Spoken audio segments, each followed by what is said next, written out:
नमस्कार,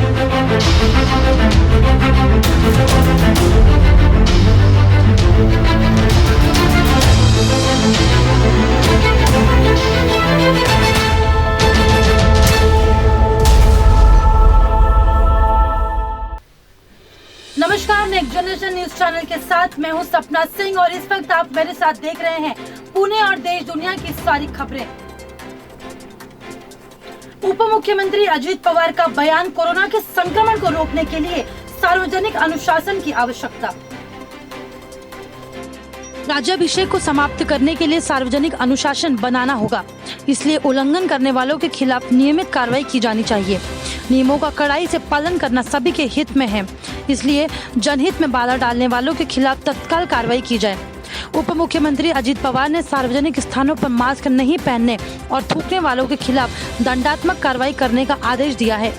पुणे और पिंपरी चिंचवड नगर निगम में किए गए उपायों को लेकर अजित पवार की अध्यक्षता में संभागीय आयुक्त कार्यालय में एक समीक्षा बैठक आयोजित की गई। बैठक में संभागीय आयुक्त Saurabh Rao, collector doctor Rajesh Deshmukh, police आयुक्त वेंकटेश के साथ संबंधित विभाग के वरिष्ठ अधिकारी मौजूद थे। कोरोना अवधि के दौरान पुलिस दिन रात काम कर रही है। बैठक की शुरुआत में संभागीय आयुक्त सौरभ राव ने क्षेत्रवार कोरोना प्रभावित रोगियों के विवरण, नमूना परीक्षण प्रयोगशाला के बारे में बताया। पुणे में छात्रों को परीक्षाओं के लिए अब शुरू करना होगा अध्ययन। विश्वविद्यालय के अंतिम वर्ष के छात्रों की परीक्षाओं का परिणाम दे दिया है। यह स्पष्ट हो गया है कि छात्रों को परीक्षा से छूट नहीं दी जाएगी। वर्तमान कोरोना स्थिति को देखते हुए संकेत है कि राज्यों में अंतिम वर्ष की परीक्षा सितंबर के बाद आयोजित की जाएगी। तो अब छात्रों को पिछली घटना पर विचार किए बिना सकारात्मक परीक्षा की तैयारी करनी होगी। कोरोना ने परीक्षा रद्द करने के लिए एक याचिका दायर की, जिसमें कहा गया कि परीक्षा देना उनके लिए संभव नहीं था। हालांकि शीर्ष अदालत ने शुक्रवार को यूजीसी को राज्य में स्थिति का हवाला देते हुए परीक्षा की समय सीमा बढ़ाने का निर्देश दिया। 30 सितंबर यूजीसी द्वारा दी गई अवधि के भीतर महाराष्ट्र में परीक्षाएं देना संभव नहीं है, इसलिए सितंबर के बाद कभी भी परीक्षा होगी। इसे ध्यान में रखते हुए छात्रों को परीक्षा के लिए मानसिक रूप से तैयार करना होगा। एक तरफ गौरी के लिए स्त्री तत्वों का जागरण, तो वहीं दूसरी तरफ उससे नफरत क्यों? एक तरफ गौरी का त्योहार उत्साह के साथ मनाया जा रहा है। इस अवसर पर महिलाओं को जगाया जा रहा है। इस बीच एक महिला अपनी 3 महीने की बेटी को छोड़कर भाग गई। ये कष्टप्रद प्रकार मालेगांव में सामने आया है। एक और गौरी के लिए स्त्रीत्व का जागरण, तो दूसरी ओर उसी से नफरत क्यों? दुकान का मालिक मोहम्मद सलीम अब्दुल सत्तार दुकान से सामान उतार रहा था, जबकि दुकान में आई महिला नवजात बच्ची को छोड़कर वहां से फरार हो गई।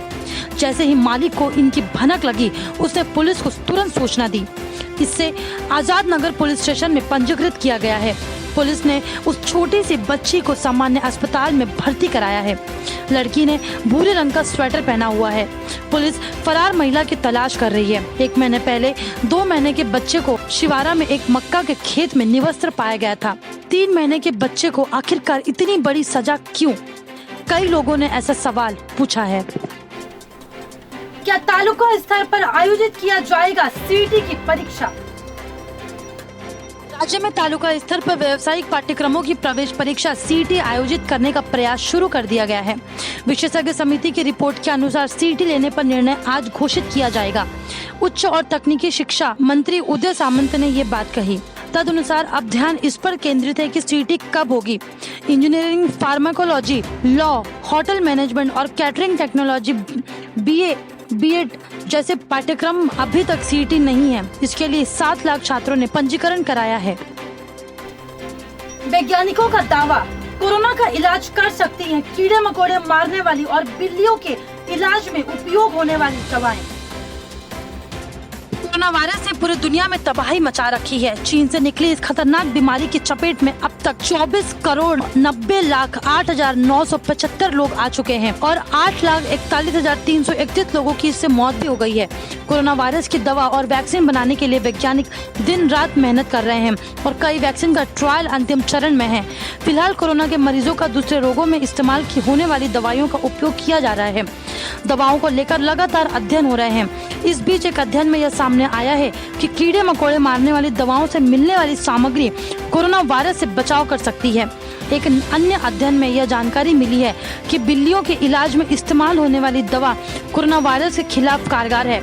Defence science and technology laboratory के वैज्ञानिकों ने एक बयान में कहा, मौसी गार्ड जैसी कीटनाशक दवाओं में सक्रिय पदार्थ सिट्रियोडियोल में विषाणु रोध विशेषताएं पाई गई, जब तक यह परीक्षण सतह पर उन्हें द्रव चरण में वायरस के साथ मिश्रित किया गया है। विषाणु रोधी विशेषताएं पाई गई जब एक परीक्षण सतह पर उन्हें द्रव चरण में वायरस के साथ मिश्रित किया गया। ब्रिटेन की रक्षा प्रयोगशाला द्वारा किए गए इस प्रारंभिक अध्ययन में यह दावा किया गया है कि कीड़े मकोड़ों को मारने वाली दवाओं में पाया जाने वाला एक सक्रिय पदार्थ कोविड-19 के लिए जिम्मेदार कोरोना वायरस से बचाव प्रदान कर सकता है। 1 सितंबर से सब कुछ खोलने के लिए तैयार केजरीवाल सरकार। अनलॉक 4 में दिल्ली में सत्तासीन आम आदमी पार्टी सरकार वह सब कुछ खोलने को तैयार है, जिसको केंद्रीय गृह मंत्रालय ने अनलॉक 3 में खोलने की अनुमति नहीं दी थी। राष्ट्रीय राजधानी दिल्ली में जिम, योग सेंटर, मेट्रो समेत कई सेवाएं फिलहाल अभी बंद हैं। ऐसे में दिल्ली सरकार चाहती है कि अनलॉक 4 में 1 सितंबर से सख्त नियमों के साथ इन्हें शुरू करने की छूट दी जाए। फिलहाल उसे केंद्र सरकार और उपराज्यपाल अनिल बैजल की तरफ से हरी झंडी मिलने का इंतजार है। इस बाबत दिल्ली सरकार के एक वरिष्ठ अधिकारी ने कहा कि सरकार ने दिल्ली मेट्रो का संचालन शुरू करने के लिए एक बार फिर से केंद्र से अनुरोध किया है। हालांकि सरकार अभी 31 अगस्त तक दिल्ली की स्थिति देखेगी, उसके बाद समीक्षा कर निर्णय लेगी। बताया जा रहा है कि अगर आने वाले दिनों में कोरोना वायरस संक्रमण के मामले बढ़ने बंद हो गए तो सरकार को सब कुछ खोलने को अपनी रणनीति के तहत फैसला लेना आसान रहेगा। दिल्ली सरकार का अधिकारी ने बताया कि फिलहाल ट्रायल के तौर पर साप्ताहिक बाजारों को शुरू किया गया है, मगर नियमित तौर पर खोलने के लिए अभी अनुमति नहीं मिली है। इसे नियमित खोलने को मंजूरी दिल्ली आपदा प्रबंधन प्राधिकरण को देनी है, जिसके अध्यक्ष उपराज्यपाल अनिल बैजल हैं। सुशांत सिंह मामले केस में सीबीआई फिर से करेगी रिया चक्रवर्ती से पूछताछ। डीआरडीओ गेस्ट हाउस पहुंची सीबीआई की टीम। बॉलीवुड अभिनेता सुशांत सिंह राजपूत मामले में रोज नए खुलासे हो रहे हैं। मामलों की मुख्य आरोपी अभिनेत्री रिया चक्रवर्ती से शुक्रवार को सीबीआई की टीम ने करीब 10 घंटे तक पूछताछ की। बताया जा रहा है कि जांच एजेंसी रिया शनिवार को भी पूछताछ करेगी। सूत्रों के मुताबिक आज रिया से सिद्धार्थ पिठानी, नीरज सिंह, केशव बचने और दीपेश सावंत के सामने बैठाकर सवाल पूछे जा सकते हैं। उधर ड्रग्स मामले की जाँच कर रही है नार्कोटिक्स कंट्रोल ब्यूरो भी आज रिया को पूछताछ के लिए समन दे सकती है।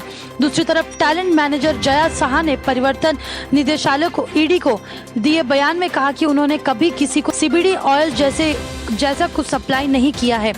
जया के अनुसार सुशांत ने उनसे संपर्क करके बताया था कि वे अवसाद से जूझ रहे हैं, इसी कारण उन्होंने सीबीडी ऑयल को चाय या कॉफी के साथ लेने का सुझाव दिया था। लव जिहाद के मामलों पर एक्शन में योगी सरकार, कहा लड़कियों को धोखे में रखकर शादी करने वालों को बख्शा नहीं जाएगा। लव जिहाद के बढ़ते मामलों को लेकर मुख्यमंत्री योगी आदित्यनाथ ने सख्त रुख अपनाया है। सीएम योगी ने ऐसी घटना को रोकने के लिए कार्य योजना बनाकर सख्त कार्रवाई करने के निर्देश दिए हैं। योगी सरकार ने पुलिस और गृह विभाग के अफसरों से कहा है कि जहां भी लड़कियों को धोखे में रखकर शादी करने और उसके बाद उन्हें प्रताड़ित करने के मामले जानकारी में आए, उन पर पुलिस की ओर से फौरन कार्रवाई की जाए। सीएम योगी आदित्यनाथ ने कहा कि इस तरह की घटनाओं को रोका जा सकता है। इसके लिए कार्य योजना तैयार की जाए ताकि आरोपियों के खिलाफ सख्त कानूनी कार्रवाई की जा सके। हाल ही में कानपुर में लव जिहाद के 5 मामले सामने आए थे। इन्हें लेकर वहां विरोध प्रदर्शन भी हुए। कानपुर के एक पीड़िता का एक वीडियो भी सोशल मीडिया पर काफी वायरल हुआ था। वहीं लखीमपुर और मेरठ में 2 लड़कियों की हत्या भी हो गई है। इन दोनों मामलों को भी लव जिहाद से जोड़कर देखा जा रहा है। मेरठ में इस हत्या के अलावा भी 5 मामले ऐसे आए हैं जो लव जिहाद से जुड़े हुए थे। आईपीएल 2020 के आयोजन पर खड़ा हुआ सवाल, महेंद्र सिंह धोनी समेत पूरी Chennai Super Kings quarantine. Indian Premier League के 13वें एडिशन के आयोजन पर अचानक सवाल खड़ा हो गया है। शुक्रवार को franchises team Chennai Super Kings के खेमे में चौंकाने वाली खबर आई।